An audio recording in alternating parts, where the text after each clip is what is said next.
भक्त बताते हैं कि ट्रेनों में या बस में दूर देश से दूर राज्य से बच्चे आते हैं भगवान के, तो सुबह सुबह या शाम के समय जब ट्रेन में होते हैं, कोई आरती कर रहा है, कोई मंत्र कर रहा है, कोई सुबह के नित्यनेम कर रहा है, कोई दोपहर की रमैणी लगाए बैठा मोबाइल में, एक वातावरण बदलता जा रहा है, तो पूरे विश्व पर इसका असर होगा। एक दिन सब नाम लेंगे, ये मालिक का वचन है, तो ऐसे प्रभाव पड़ेगा। तो अब ये वातावरण ऐसे बदलेगा।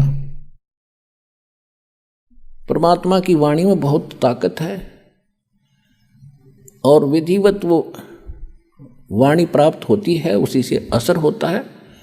सब यानी अधिकारी से लेकर जो नाम जाप किए जाते हैं उनको आप भी असर होगा और वातावरण के अंदर ये बहुत प्रभाव पड़ेगा। अब आप देखते हो कितने टीवी चलते हैं, सब जगह ये राजनीति की बातें, फलाना ये दकड़ा ये बड़ा, इसको तो एक नंबर पर मान रहे हैं। ये एक नंबर पर तो इन टीवी वालों ने भगवान की चर्चा सुनानी चाहिए दिन में कई ताकि आत्मा इंसान की बुद्धि बदले, बुराइयों से दूर हो और संसार में शांति पैदा हो। या तो शांति पैदा कर रखी है। अब फिल्मों में देखते हैं, विवाह करते हैं जब, इतनी बड़ी बारात दिखाओगे और 1 किलोमीटर से बाजे बजाने वाले तुर तुर करते, तो आम आदमी की भी वाई वृत्ति होती जा रही है। तो ये सारा काम बिगाड़ दिया इस मीडिया ने गलत प्रचार करके। ये प्रचार करे भगवान का, सुबह उठते सब देखें, किसी टाइम भी टीवी लावे, जब मालिक की चर्चा पावे तो एकदम परिवर्तन होगा पूरे विश्व में। ऐसे ये तो होना ही है, क्योंकि भगवान ने ये इंस्ट्रूमेंट बनवाए न्यू हैं। ये कितने दिन इनमें दुरुपयोग करेंगे उसका समय आने दो। जनता जागेगी जब इनको कहेंगे भाई ये नहीं, अच्छी बात चलाओ, इसमें बच्चों पर अच्छा असर पड़े, माँ बाप पर भी अच्छा असर पड़े और सारे संसार में एक सद्भावना उत्पन्न हो, तो वो समय तो आएगा। क्योंकि ये बनवाए इसलिए है परमात्मा ने, नहीं 10 साल पहले कितना थे ये, 15 साल पहले। अब इसलिए दाता ने इंस्ट्रूमेंट, मोबाइल, इनके अंदर ये मेमोरी कार्ड, इसमें 20-20, 40-40, 100 घंटे के सत्संग सुन लो, डाल लो, नए सुनो दिन में मंत्र। न अनपढ़ आदमी सुन लो, कान के ला कर लीड, दूसरे नहीं ना पता चला के बोल रहे के सुनाइयो। सफ़र करते हो बस में, कान में लीड लगा ली, मंत्र शुरू कर दिया अपना, ना पड़ोसी ने मेरा के कर रहा है, और कितना लंबा सफ़र हो, मिनटों में जाओगा। और उस समय जब नाम नहीं है तो क्या देखता जाओगा, यूँ क्यों आ गया, वो देख खड़ा है झांकी में देखे जा। अब भक्ति देखो, भगवान देखो, भक्ति करो, पीछा छूटेगा ऐसे। अब हम आते हैं अपने मूल सत्संग पर। अब जो प्रसंग चल रहा है कि यहाँ इस काल ने हमारे को विवश कर रखा है, जीव के बस का नहीं। अब ब्रह्मा जी के अंदर से एक ऐसी तरंग निकल रही है, ऐसी किरण निकलती है जो प्रत्येक जीव को प्रभावित किए हुए, तो विवश हो है वो ऐसा करता है। अब जब प्रसंग चल रहा था कि ये परमात्मा कहते हैं वो मोक्ष उस साधना से होगा, वो हठ योग नहीं है।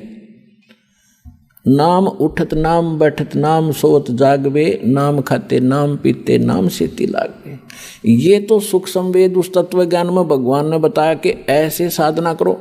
और हमारे वेद बताते हैं, यजुर्वेद अध्याय नंबर 40 के मंत्र 15 में कहा है कि वायु अनिलम अथिदम भस्मांतम अमृतम भस्मांतम शरीरम ओम कर्तु समर कल्वे समर कर्तुम समर। परमात्मा की जो भक्ति है, ओम नाम का सिमरण करो, काम करते करते करो, विशेष कसक के साथ करो, और मनुष्य जीवन का मूल उद्देश्य जानकर ओम नाम का जाप करो। और ओम नाम के जाप से जितना मोक्ष होना है वो इस विधि से प्राप्त होगा। और ये सुख संवेद बता रहा है। हठ योग तो किसी वेद में नहीं, गीता में नहीं। तो ये हठ योग कहाँ से लाए? ये मनमुखा आचरण है, मनमाना आचरण है, ये मनमुखी साधना है, ये गुरुमुखी नहीं है। तो जब तक हम सतगुरु के द्वारा बताए साधना ज्ञान को नहीं ग्रहण करेंगे तब तक हम ऐसे ही डलेट होते। तो परमात्मा कहते हैं कि तुम परमात्मा की प्रेरणा में जंगल में चले जाते हो, घर छोड़ जाते हो, और भूख लगती है, प्यास लगती है, फिर रोटी मांगने, फिर घर में और गृहस्थियों के पास आते हो। बता, अकल है तुम्हारे अंदर? अब घर में सारी सुविधाएं हैं, मकान है, झोपड़ी है, छोटा है, बड़ा है, जैसा तेरी किस्मत में, और नाम मिल गया, काम भी कर रोजी रोटी के लिए और भक्ति कर। और जिस काम को पहले आप करने में सारा समय लगा देते थे वो पूरा नहीं होता, बरकत नहीं होती। भगवान की भक्ति में यह शक्ति और है, आपके घर में बरकत करेंगे, आपके शरीर को स्वस्थ करेंगे, आपके आने वाले जो पाप कर्मों के दंड हैं उनको दूर करेंगे, तो आपको निर्मल करके रखेंगे, आपको बरकत भी देंगे और मोक्ष भी इसी विधि से मिलेगा। और भगवान विष्णु जी के अंदर जो एक सतोगुण भर दिया इसने, यही 3 देवता हैं और यही 3 गुण हैं। जैसे मिर्च का गुण बना दिया कि वो तो मुंह फूकेगी और छोंक लगेगा, छींक आवेगी। अब जैसे रसोई में छोंक लगाया जाता है, ये भगवान रहते हैं ऊपर तीनों आप अपने लोकों में, विष्णु विष्णु लोक में, शिव जी शिवलोक में, ब्रह्मा जी ब्रह्मा लोक में। और वहाँ से ही ये 3 लोकों के ऊपर इनके अंदर से निकल रही वो रेंज, वो किरण, वो तरंग हमें प्रभावित कर रही है, तीनों लोकों के प्राणियों को, स्वर्गलोक, पृथ्वीलोक और पाताल लोक। अब जैसे रसोई में छोंक लगा रहे हैं मिर्चों का, और अलग कमरों में बैठे अन्य व्यक्तियों को भी छींकें आनी शुरू हो जाती हैं। मूल वस्तु, साकार वस्तु तो रसोई में, उसके निराकार उस तरंग ने जाकर वहाँ विचलित कर दिए, वो छींक उनके बस की नहीं रोक दे। तो इसी प्रकार इन तीनों भगवानों से निकल रहे तीनों गुणों का प्रभाव आपके ऊपर है, जीव के बस का नहीं कि आप इनसे बच सको।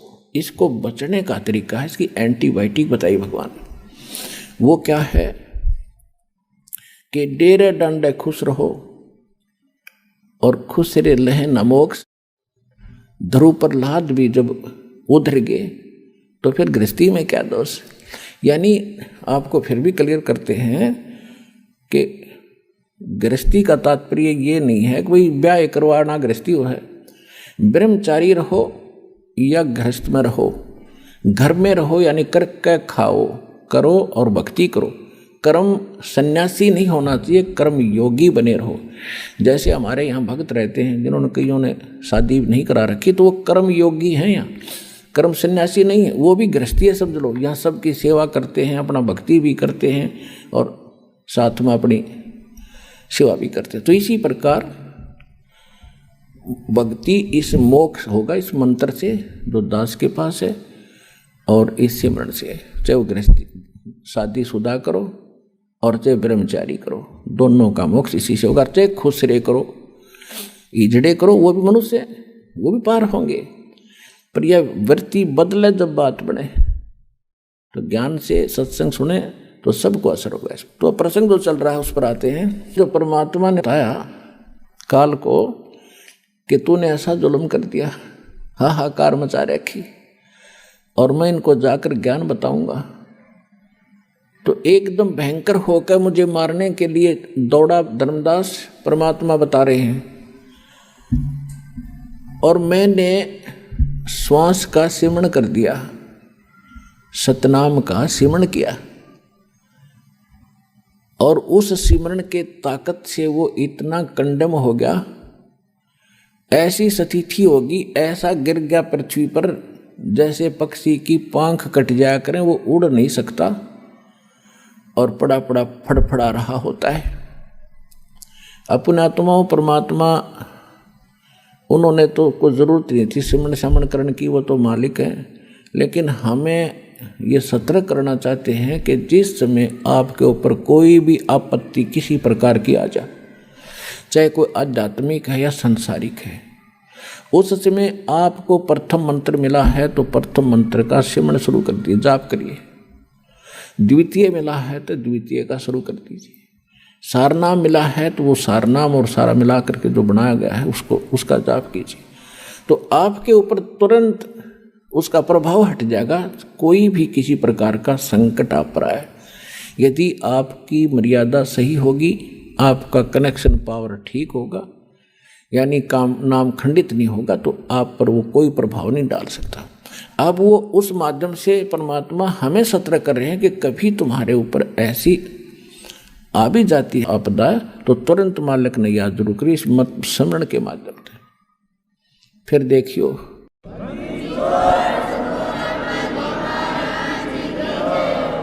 तो उस समय वो ऐसी स्थिति में आगे गिर गया जैसे पक्षी की पांख कट जाया करती है। अब उसने देख लिया, काल ने देख लिया कि भाई जोगजीत के पास कोई शक्तिशाली मंत्र है, इसने तो मुझे कंडम कर दिया। तो इसने फिर चापलूसी का सहारा दिया। आप देख लो, यहाँ यथा राजा तथा प्रजा, जिसा यो भगवान है, इसी हमारा सबका नेचर ऐसा ही है। हमारे से कोई बोधा आदमी है यानी कमज़ोर है, शारीरिक कमज़ोर है या वैसे व्यवस्था में कमज़ोर है तो हम उसका सिर पर चढ़ जाएं। और जब तगड़ा सामने आ जा, उसने हाथ जोड़ा, हाँ जी चौधरी साहब। एक शराबी जावा था, शराब पिए गली में, सामने एक बनिया आ गया, बनिया लाला जी, क्योंकि वो अल्पसंख्यक होते थे गाँव में, एक दो चार घर होते थे। तो शराबी ने जब देखा उस बनिया को गाली देने लग गया तो दूसरा बोला, अरे बोलिए ना लाला जी, शराब पी रहा है। इतने में एक लठ ले रहा था कंधे पर, तगड़ा सा आदमी। वो बोला, अरे क्या, कौन है, क्या कर रहा है? बोला, चौधरी साहब नमस्ते। तो लाला जी बोले, भाई तो 2 डाल की पी रहा है, ये तो 2 तरह की पी रहा है, शराब पी रहा था। मन गाल दे रही, ठाडा दिखा, इसने हाथ जोड़ा यो।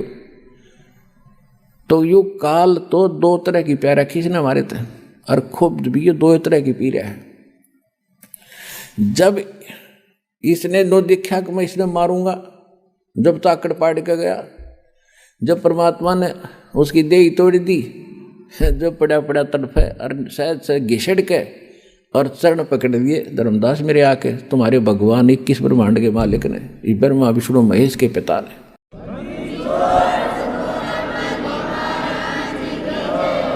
और बुरी तरह रोए, तू मेरा बड़ा भाई, मैं तेरा छोटा भाई, छोटे तो गलतियाँ करा करते हैं, बड़े तो माफ़ी करा करते हैं, आप मुझे क्षमा कर दो, मैंने तो वैसे भाई जान कर आपके साथ लड़कपन कर दिया है, माफ़ कर दो, मैं तो आपको भगवान पिता के समान मानता हूँ, मुझे क्षमा करो।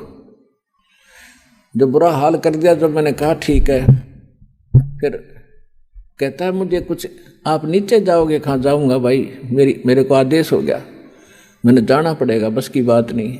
तो एक काम करियो, क्या, कुछ मेरी कुछ डिमांड है या पूरी करियो पहले। परमात्मा बोले, बोल के क्या डिमांड है तेरी?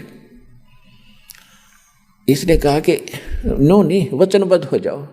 परमात्मा बोले ठीक है, वचनबद्ध हो गया। मांग क्या मांगता कि 3 युगों में, सतयुग, त्रेता, द्वापर में, और जीव थोड़े ले जाना।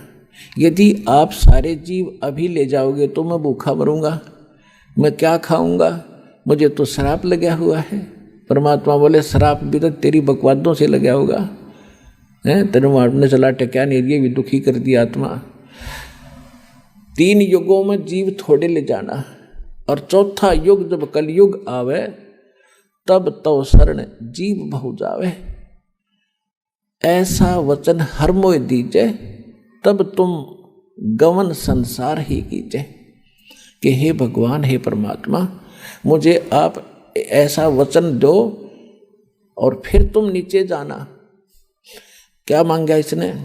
एक तो ये मांगा था कि 3 युगों में जीव थोड़े ले जाना, और चौथा युग जब कलयुग आवे उस समय कितने ही जीव ले जाना। और दूसरी प्रार्थना ये की थी कि दाता,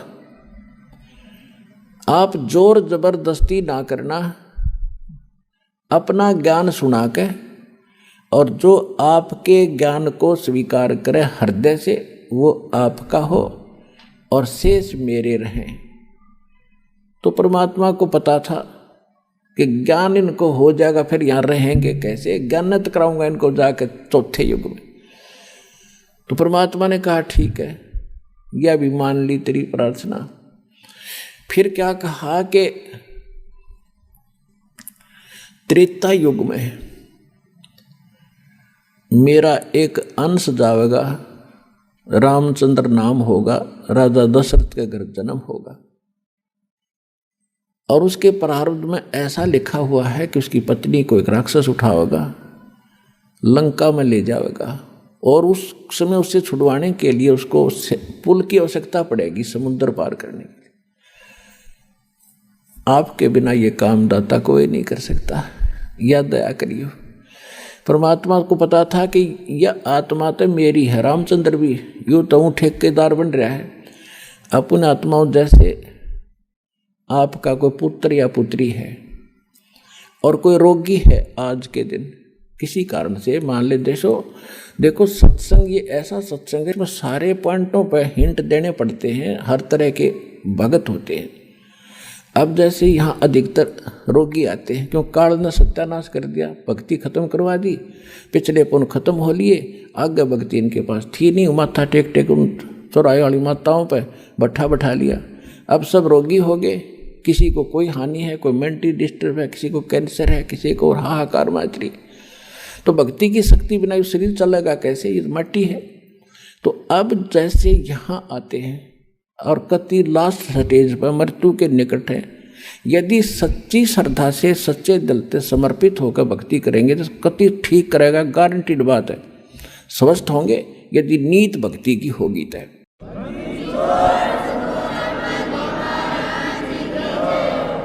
और दूसरी बात यह है कि कोई जैसे अब क्या करते हैं, कोई भक्त बता देता है कि वहाँ जाते ठीक हो जाते हैं, वो चल पड़ते हैं बेचारे, क्यों सब जगह थक लिए, वो सोच लेते एक ट्राई और कर लेते हैं।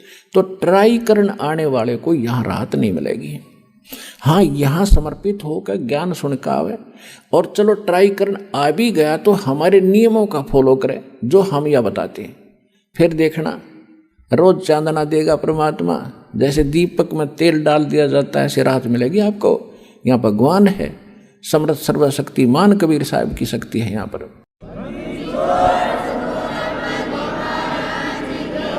अब फिर भी किसी कारण से भी राहत ना मिल पाई, त्रुटि तो अपनी ही होगी, भगवान में तो है ही नहीं। सतगुरु के दरबार में भाई कमी कहे की ना, अनसा मौज नहीं पावता तेरी चूक चाकरी माँ।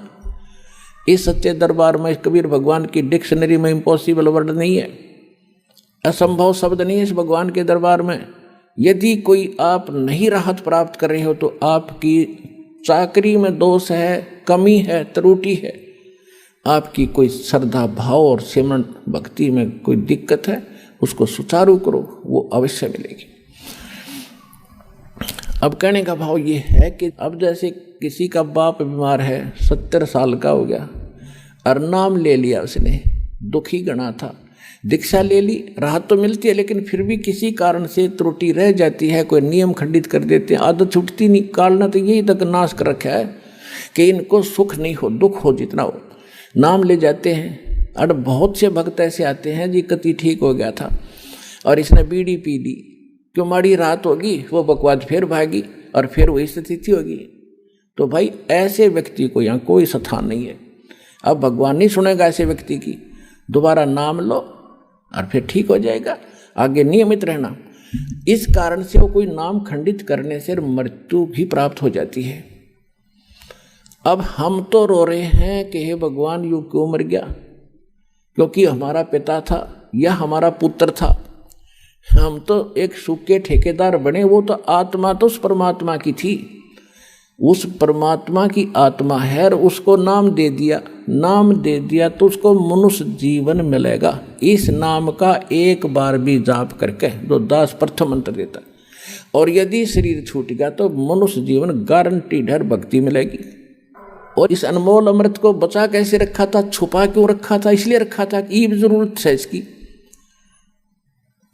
पहली बात तो स्वस्थ करेगा, और इस सज्जन में मोक्ष करने की चेष्टा करेंगे परमात्मा। फिर भी क्योंकि घड़ा बिगड़ा हुआ काम है सारा, कोई न कोई त्रुटि हुए बिना रहती नहीं, किसी कारण से मृत्यु भी हो जाती है तो उसका तो भाग जाएंगे।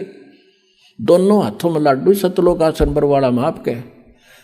जब स्वस्थ हो गया तो भक्ति इस जीवन में करियो, और जब मृत्यु होगी किसी कारण से तो नेक्स्ट जीवन 10वें महीने आ लेगा अपनी माँ की गोदी में, यहीं पर नया कपड़ा पहन के।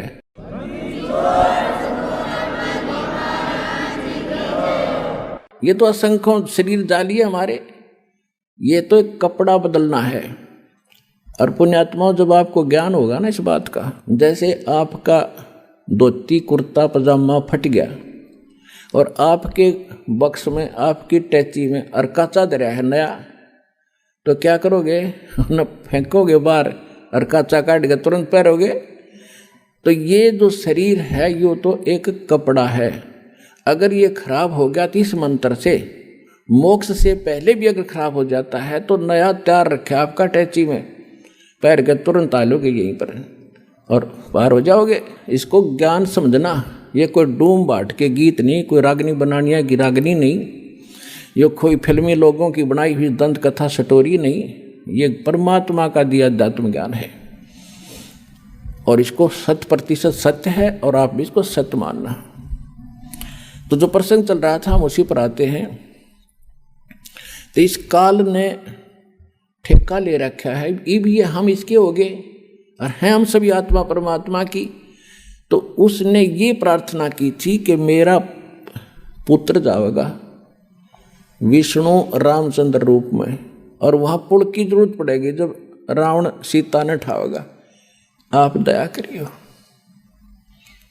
परमात्मा बोले कोई बात ना, क्योंकि परमात्मा ने पता था को यू ना कहे तभी मैंने जाना पड़ा, क्योंकि बच्चा तो मेरा ही है। कहीं भी कोई दुख आत्मा है तो दाता रो तो वही रहा आपके लिए। कबीर साहब कहते हैं मैं रोए तू सृष्टि को, और ये सृष्टि रोए मोहे। और गरीबदास इस वियोग को समझ नहीं सकता कोई, क्योंकि गरीबदास जी को भी परमात्मा सतलोक लेकर गए थे, फिर वापस छोड़ा था। तो उनको समझा रहे हैं कि मैं इनको रो रहा हूँ गरीबदास, कि तुम मेरे बच्चे हो, मेरी भक्ति करो, तुम्हें यहाँ भी सुख दूंगा और सतलोक ले चलूंगा जहाँ तुम सदा सुखी रहोगे, मृत्यु नहीं होगी तुम्हारी। और ये मुझे खोज रहे हैं भगवान है संकट मोचन, संकट मोचन है। बता हनुमान जी ने संकट मोचन मान्या करते हम होते। ये भगत का था बोला, वो तो उसके पास तो कोई विभाग भी ना था, उसने पूजा करते ये ब्रह्मा विष्णु महेश, चलो एक ही विभाग के मंत्री तो हैं। तो हनुमान तो एक भगत था, और भगत की एक भगत भक्ति करे, उससे कुछ मांग गए। एक कलरक से और दूसरा कलरक को याचना करे कि मैंने तू मुझे तो वो बना दे प्रेसिडेंट। वो कैसे बना देगा? तो कहने का भाव ये है कि हम भक्ति गलत कर रहे थे, तो परमात्मा ने को मालूम था कि ये दुखी होंगे तो या तो दुख तो मुझे ही होगा।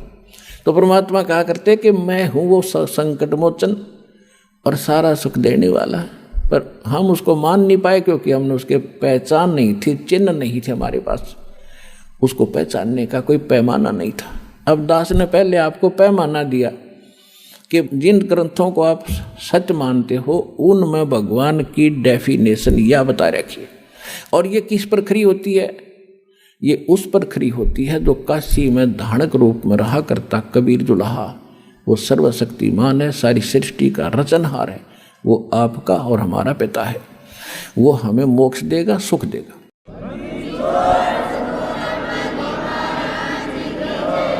फिर क्या किया उसने? तीसरा प्रश्न ये किया कि परमात्मा द्वापर युग में मेरा पुत्र जाएगा वही, और उस समय कौन जाएगा? श्री कृष्ण यानी विष्णु जाएगा, और वहां एक मंदिर बनवाना चाहेगा अपना जगन्नाथ के नाम पे, और उस जगन्नाथ के मंदिर को समुद्र नहीं बनने देगा। क्यों नहीं बनने देगा? उसका आगे कारण बताएंगे। तो उसको आप बचाना। परमात्मा बोले तथास्तु, और बोल के मांगे। तब काल ने कहा था अब जब उसके सारे मांग पूरी होगी, और तब फिर बदल गया, आंखें खड़ा हो गया। अक्षमा भगवान ने कर दिया था, ठीक है तो अक्षमा कर दिया, वह शक्ति उस पर असर कर नहीं रही थी, वो खड़ा हो गया। खड़ा होकर न्यू कहता जाओ जोग जीत संसारा। न्यू बोला चौथे युग में ऐसा कर दूंगा इन प्राणियों को, ये भक्ति योग नहीं छोड़ूंगा, और ना जाने कितने इनके विभाग कर दूंगा, अलग अलग मजहब धर्म बना दूंगा, अपने दूत भेज के इनको गलत ज्ञान से रंगवा दूंगा। और एक और प्रार्थना की थी कि पहले मेरे अंश जावें, पहले मेरे दूत जाएं, मेरे प्रचारक जावें, और पीछे अपना बेसिक भेज दियो। अब वो सियाना बना था कहते इनका पहले चला जा, सारी ये बात बता दे, मेरे वाले की कोई सुने हो नहीं। परमात्मा ने पता था कि ये इतने भले ना है कि मेरे वाले की जल्दी सी मान लेंगे तो कहा था ठीक है पहले तेरे चले जाएंगे, खूब या भी तेरे को छूट दे दी। फिर ने बोला जाओ जोग जीत संसारा, जीव न माने कहा तुम्हारा। क्या कहा कि अब मैं क्या करूँगा, अपने दूतों के माध्यम से अपने संत भेज के और सबको उल्टा पाठ पढ़वा दूंगा, गलत ज्ञान प्रचार करवाऊंगा, देवल मंदिर तीर्थ पत्थर पुजवान में इन्हें दृढ़ कर दूंगा। और ये जब तुम्हारा आएगा पीछे से कोई हंस, तो परमात्मा ने कहा था कि चौथा युग जब कलयुग आवे तब हम अपना अंश पठावें, तब मैं अपना एक अंश अपना दास भेजूंगा। तब काल ने कहा था कि बेशक भेज देना, उस समय तेरे उस दास की, तेरे भेजे हुए संदेश वाहक की कोई नहीं सुनेगा, और मेरे वकील बनेंगे। इतना अज्ञान से ठोक दूंगा उनको कि मेरी ओर हो करके तेरे साथ वाद विवाद करेंगे वो, और एक नहीं मानेगा। और बेशक आज ही कलयुग में कहा था कि जाओ जोग जीत संसारा, जीव न माने कहा तुम्हारा, जीव तुम्हारा कहा न माने, हमारी ओढ़ हो, हमारी ओढ़ होकर बाद बखाने, यानी वाद विवाद करेंगे तुम्हारे साथ। तो परमात्मा ने कहा था कि आप अपना काम करियो, अरे हम अपना करेंगे। परमात्मा को पता था। धर्मदास जी ने कहा कि दाता हे भगवान, आपने इतनी छूट क्यों दे दी उसको। लाला जी थे ये धर्मदास जी, माइंड घना यूज करा उसने। हे परमात्मा, अरे 3 युग क्यों दे दिया, इसे युद्ध नाश कर दिया इसने मारा है, इसको कृपा पड़ेगी भगवान है। परमात्मा बोले भाई बात सुन, यदि तुम मान जाते मेरी बात, मैं तो सतयुग से पीछा पड़ रहा हूँ तुम्हारे। सतयुग में भी आता हूँ, ज्ञान सुनाता हूँ, भक्ति थोड़ी बहुत प्रवेश करता हूँ, तुम सुनते ही नहीं, क्योंकि उस समय तुम सभी सुखी होते हो। और जैसे सतयुग त्रेता द्वापर में ये अच्छी आत्माओं के जन्म होते हैं, फिर धीरे धीरे उनकी पुण्य खत्म होते चले जाते हैं। अपन आत्मा जो अध्यात्म ज्ञान इतना है कि इसको समझाने में भी बहुत समय लगता है। समझने में तो बहुत टाइम लगेगा, क्योंकि आप तो पहली बार सुन रहे हो। जो पुराने भक्त हैं वो तो शीघ्र समझ जाते हैं, उनके लिए भी एक बहुत इंटरेस्टिंग और नया नया ज्ञान भी और भी होता है साथ में। तो इसमें जो बहुत से प्रकरण होते हैं कि जैसे अब ये तीसरा युग, अब ये है कलयुग की पिछली पीढ़ी, अब इस समय ये सब मंत्र सार्वजनिक कर दिए और सब पार होंगे जब नियम में रहेंगे। तो ये भगवान का वचन है, पूरा विश्व पार होगा।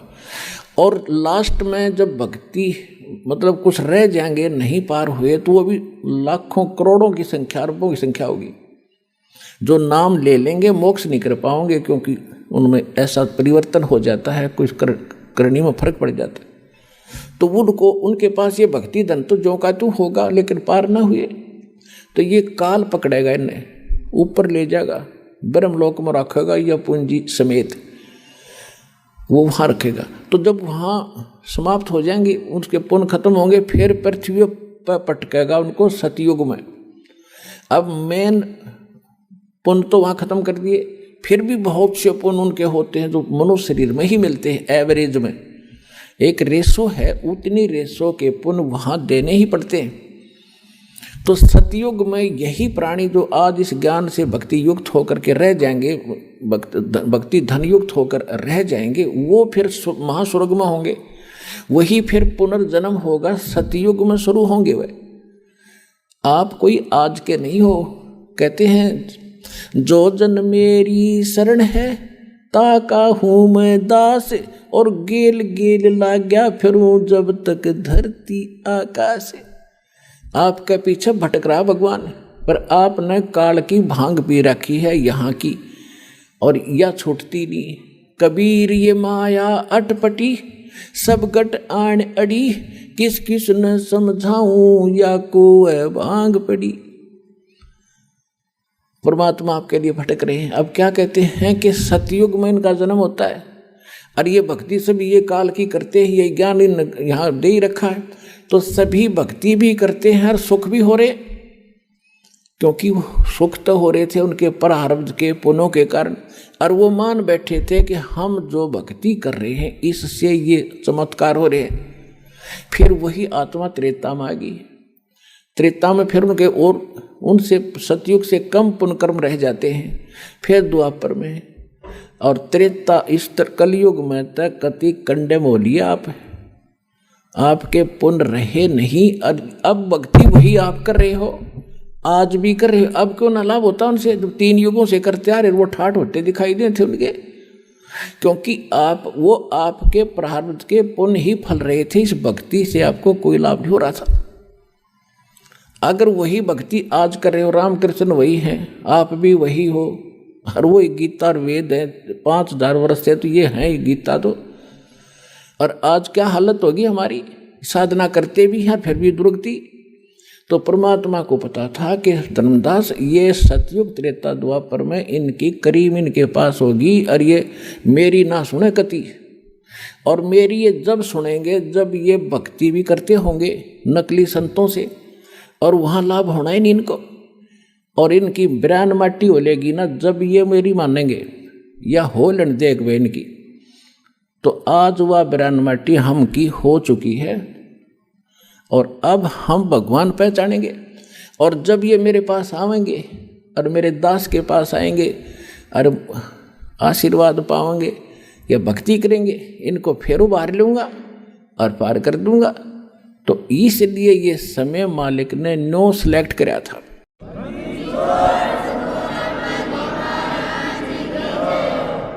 अब धर्मदास जी को मालिक ने सारी कहानी बता दी मिनटों में, और फिर कहा था धर्मदास मेरी लाख दुहाई, ये मूल ज्ञान जो मैंने तेरे को बता दिया, और ये मूल मंत्र, ये सार शब्द ये कहीं बाहर ना जाए, ये सार शब्द बाहर जो पढ़ी, ये मूल ज्ञान 2 जगह 2 वाणी बोल रखी है। एक तो ये मूल ज्ञान ये है जो दास आपको समझा रहा, आज तक ना को कबीरपंथी जानता है इसको, और बाकी अगर मतलब है कि इस ज्ञान के आसपास भी आ जाए। तो ये था मूल ज्ञान, और ये है मूल मंत्र, कंप्लीट कोर्स ये आपको दिया जा रहा भक्ति का।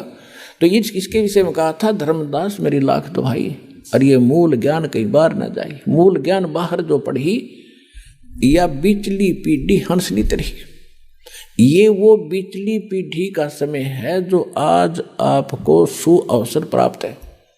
और आप कोई छोटी आत्मा नहीं हो, क्योंकि आपको तो पता ही नहीं बच्चे हो, इस दास को इसका जानकार बनाया है। आप असंख्य युगों से मालिक के चरणों में लगे आ रहे हो, भक्ति करते आ रहे हो, लेकिन फिसल जाते हो, यहीं पर पार हो गए होते हो तो यहाँ क्या धक्के खाते हम। तो आपके साथ वो उसी समय से पीछे पड़ा हुआ है सतयुग त्रेता द्वापर में, और ईब आ गया वो कलयुग। जब परमात्मा आए थे सन 1398 से और सन 1518 तक, संवत 1455 से और संवत 1575 तक परमात्मा इस धरातल पर एक लीला करने आते हैं। वो उसी तरह लीला करते हुए रहे और यो ज्ञान भी दिया। तो वो थी प्रथम चरण कलयुग निर्याणा, तब मगर मांडो मैदाना। कलयुग का प्रथम चरण वो होगा जब मैं मगर से सशरीर एक लीला करूंगा, मगर में एक लीला करूंगा, वो तो प्रथम चरण। और अब ये पिछली पीढ़ी और लास्ट की जो पीढ़ी होगी कलयुग की, वो तो कृतघ्नी हो जाएंगे, मांसाहारी होंगे, कोई नेम धर्म रहेगा नहीं। लास्ट की तो बहुत बुरी स्थिति बता रखी है सुख संवेद में, बहुत बुरा हाल हो जाएगा। तो अब ये है प्राइम टाइम मोक्ष कराने का और सतलोक जाने का, परमात्मा पाने का। और इस समय में आपको मानव शरीर और सतलोकाश्रम बरवाला जिला हिसार में आपका आना हो गया।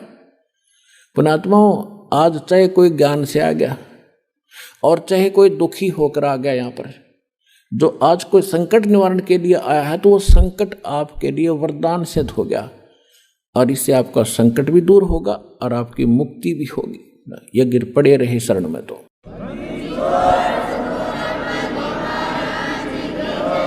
तो ये इसलिए ये रोका था कि धर्मदास मेरी लाख दुहाई, ये मूल ज्ञान की तबार न जाई, मूल ज्ञान बाहर जो पढ़ी, ये बिचली पीडी हंस न तेरी।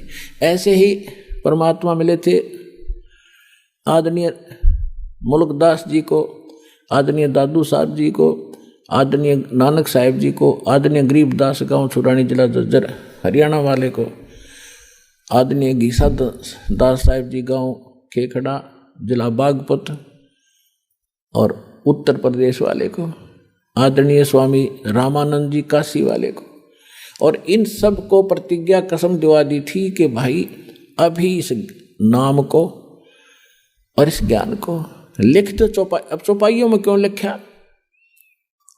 चौपाई वैसे भी बता सकते थे, वो तो सारे हिंदी अपनी भाषा तो बोल रहे थे सारे, जानबूझ कर दाता ने इनको गुप्त भाषा में रख दिया, कोड वर्डों में रखा।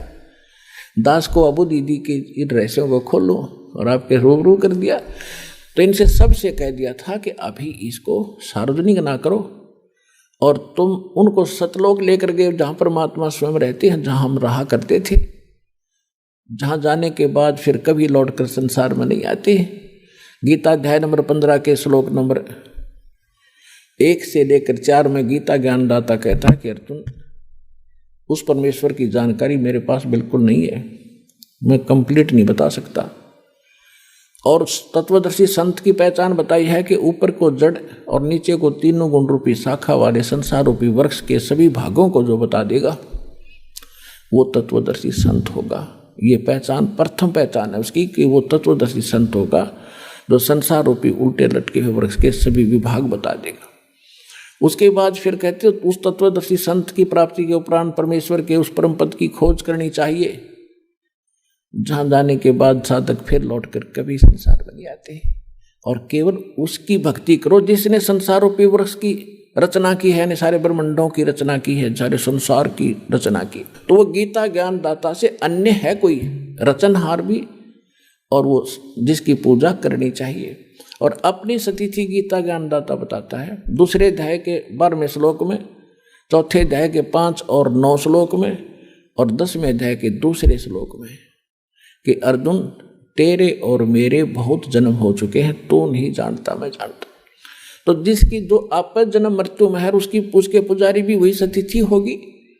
गीता अध्याय नंबर 15 के श्लोक नंबर 16 और 17 में 2 पुरुष बताए, जहां से स्टार्ट किया था सत्संग अब वहीं फिनिश कर रहे हैं, अंत कर रहे हैं। 16 और 17 में 2 पुरुष बताए थे, सरपुरुष और अक्षर पुरुष। सरपुरुष ये आप है, अक्षर पुरुष एक सात्संग ब्रह्मांड का स्वामी है और सरपुरुष गीता ज्ञानदाता। इसमें लिखा कि इन दोनों पुरुषों के अंतर्गत ये भी नाशवान, इनके अंतर्गत जितने प्राणी हैं वो भी नाशवान। जीवात्मा कुत्ते के देखी बिना मरती वो अलग विषय है। इसलिए बता 15वें अध्याय के 17वें श्लोक में कि वो परमात्मा तो कोई और है इनसे हटकर, और वही सबका पालक है। वही वास्तव में परमात्मा कहा जाता है जो सदा सुखी करे, दुख नहीं देता। तो गीता अध्याय नंबर 18 के श्लोक नंबर 62 में भी स्पष्ट किया है कि अर्जुन तू सर्वभाव से उस परमेश्वर की शरण में जा, उसकी कृपा से तो परम शांति को और सनातन परम धाम को प्राप्त होगा। तो यहाँ वो सतिथि है बताई है कि गीता अध्याय नंबर 15 के श्लोक नंबर 4 में कि उस परमेश्वर की भक्ति कर तत्वदर्शी संत की प्राप्ति के उपरांत परमेश्वर के उस परम पद की खोज करनी चाहिए, जहां जाने के बाद साधक फिर लौटकर संसार में कभी नहीं आते। तो वो स्थान प्राप्ति के लिए तो वहां इन सभी महापुरुषों को लेकर गए, इन जिनके शुभ नाम दास आप अभी बता रहा था, इन महापुरुषों को सबको ले गए और वहां ले जाकर फिर वापस छोड़ा फिर इन्होंने जाकर पता किया कि ये बैठा भगवान काशी में धानक आदरणीय नानक साहिब जी परमेश्वर कबीर जी के, और उनको सचखंड लेकर गए बेई नदी से और उनको बताया कि ये है आपका स्थान ठीक ठिकाना। और फिर उन्होंने सभी बात जाते हुए कहते भगवान हमें यहीं रख लो। तो परमेश्वर ने कहा कि नहीं, वापस जाओ, मेरे गवाह बनो और भक्ति करके वापस आ सकते हो, नो जोर जबरदस्ती नहीं कर सकता, मेरा वचन है। तो जब वापस आए तो फिर उन परमात्मा ने बताया नानक साहिब जी को कि मैं काशी में एक जुल्हा बनकर रहता हूँ, वहाँ जुल्हे का काम करता हूँ, वहाँ आ जाना, सतनाम दूंगा। तो नानक साहिब जी तीसरे दिन जब होश में आए, सतलोक से वापस आए, नौकरी त्याग, प्रथम यात्रा, प्रथम उदासी बनारस की काशी की, और वहाँ जा देखा खड्डी में बैठा कपड़े बुनता हुआ वही परमात्मा सृजनहार सतलोक का मालिक। तब नानक साहिब जी ने कहा था, फाई सूरत मुल्क की वेश, ए ठगवाड़ा ठगी देश, खरा सियाणा बोता बार, लोगों धानक रूप रहा करता। आंखों में पानी भर गया और बुरी तरह कहने लगे, देखो रहियो बैठा भगवान, ये ठगवाड़ा, ये अपने आप को छुपाए बैठा है, ये किसी के सामने नहीं आता। ये वहाँ दुलाए इकट्ठे हो गए, वो नो कही पंजाब का सरदार भी अच्छा है, इसको भगवान बताता नीरू के पुत्र को, किसी ने नहीं मानी। जब परमात्मा ने कहा था, पुण्यात्मा अभी कुछ ना बताओ, यह खामखा व्यर्थ जाएगा आपका ज्ञान, इसको सुनाओ समझाओ, लेकिन इस रहस्य को अभी गुप्त रखो और मैं सतनाम देता हूँ, इसका जाप करो। सतनाम आप किसी को नहीं बताना। तो ये थे महापुरुष। नानक साहिब जी ने बैन लगा दिया, स्वयं सतनाम का जाप करते थे 2 अक्षर का। आपको दिखाया था उस जन्म साखी के अंदर नानक साहिब जी की, भाई बाला के और मर्दाना जब जा रहे थे समुद्र के ऊपर से, तो वो सारी कथा आपको बता रखी है। तो स्वयं तो वो सतनाम जाप करते थे और अन्य को झटका दे दिया कि कोई इसका जाप नहीं करेगा। क्यों? क्योंकि इस बिचली पीढ़ी तक इसको गुप्त रखना था। नित्य नकली संतों के काल के दूत राधा स्वामी से निकली हुई ब्रांचें, ओए होए, और जितने कुमार स्वामी रासाराम जैसे ये दुनिया में ठगन लाग रहे, आज इनके पास यही ज्ञान होता है, यही मंत्र होते, तो कैसे भिन्नता बताते आज दास आपको।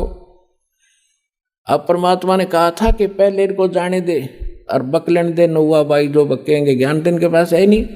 और जब मेरा दास जागा इनकी खाल तार देगा, ज्ञान की प्रमाण दिखाओगा सामने, सबको शिक्षित करूंगा अपने बच्चों को, इंस्ट्रूमेंट उस मालिक के दिए हुए हैं जो आज आपके रूबरू सदग्रंथ हो रहे हो, आप भगवान को पहचान रहे हो। धन्य आपके माता पिता जिससे जन्म हुआ।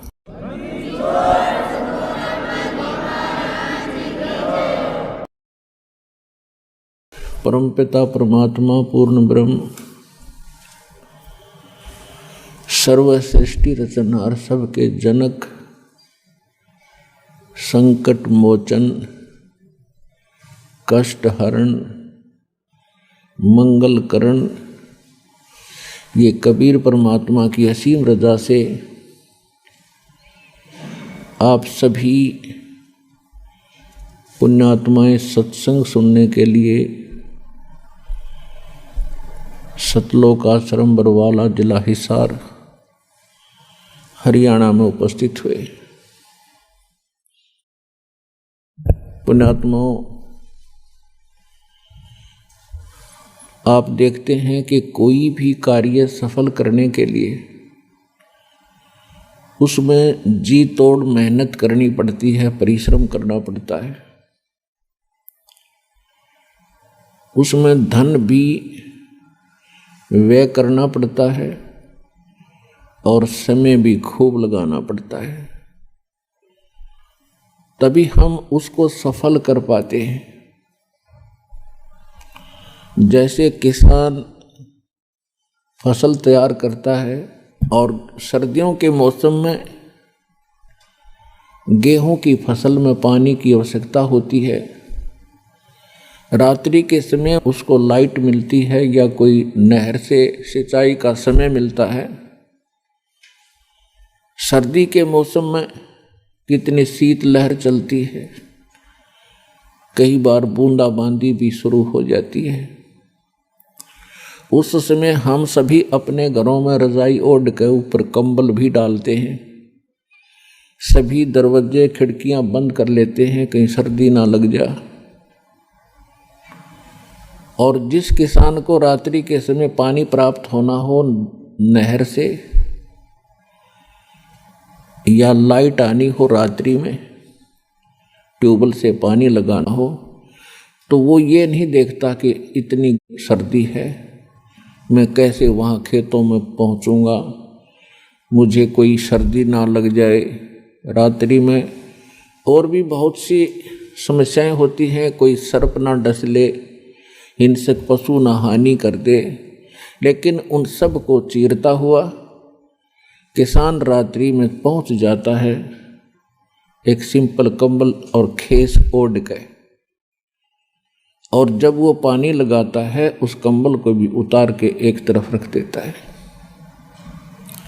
और पानी के बीच में खड़ा हो जाता है, पानी लगाता है। अब वो बिल्कुल भी आलस नहीं करता, ना कर सकता, क्योंकि वो जानकार है, उसको ज्ञान है। यदि आज मैंने आलस कर दिया और पानी के लिए खेतों में नहीं पहुंचा तो फसल सूख जाएगी, मेरे बच्चे भूखे मरेंगे, मैं कंगाल हो जाऊंगा। इसलिए वो अपना इस काम को पूरा ही करके छोड़ता है, चाहे नमूनिया हो चाहे ना हो, सर्प डसे या ना डसे। अब वो क्यों उस कार्य को कर रहा है? क्योंकि उसको वो पूरा जानकार है इस मार्ग का। ठीक आज इतनी सर्दी में और इतनी दूर दूर से परमात्मा के बच्चे आए हैं, आपने ये तो मान लिया है कि यो काम तो करना ही पड़ेगा, तभी आप यहाँ आए हो, नहीं तो ये पड़ोस में से उठकर नहीं आ सकता आदमी जिसके भाग माड़े हैं। सौभाग्य आपका, धन है आपके माता पिता जिनसे जन्म हुआ।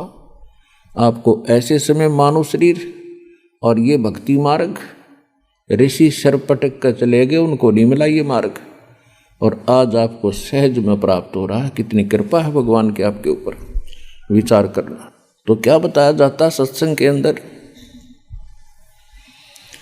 मानुष जन्म दुर्लभ है, मिले न बारंबार,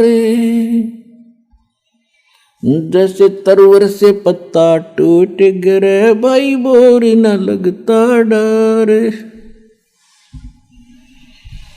बंदे तू कर बंदगी,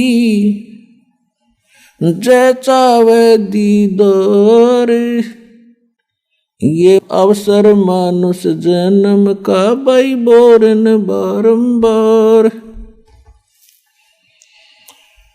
मानुष जन्म पाए कर जो नहीं रट हरि नाम,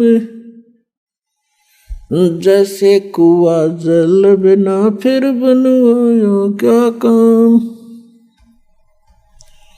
वो पृथ्वीपति चकवे गए, जिनके चक्र चलंत, ये रावण सरीखे कौन गुण, भाई ऐसे गए अनंत। राम रटत दारिद्र भलो, टूटी घर की छान, वो सुंदर महल किस काम के, जा भक्ति नहीं भगवान। राम रटत कोड़ी भलो, चू चू पड़े जो चाम, वो सुंदर शरीर किस काम का, भाई जा मुख नाही नाम। परमपिता परमात्मा अपनी प्यारी आत्माओं को बार बार समझाते हैं कि ये मनुष्य जीवन आपको जो प्राप्त हुआ ये अनमोल है, और सतगुरु और सत्संग के अभाव से आप जो क्रियाएं कर रहे होते हो वो तो पशु पक्षी भी करते हैं। मनुष्य का केवल इतना ही काम नहीं है।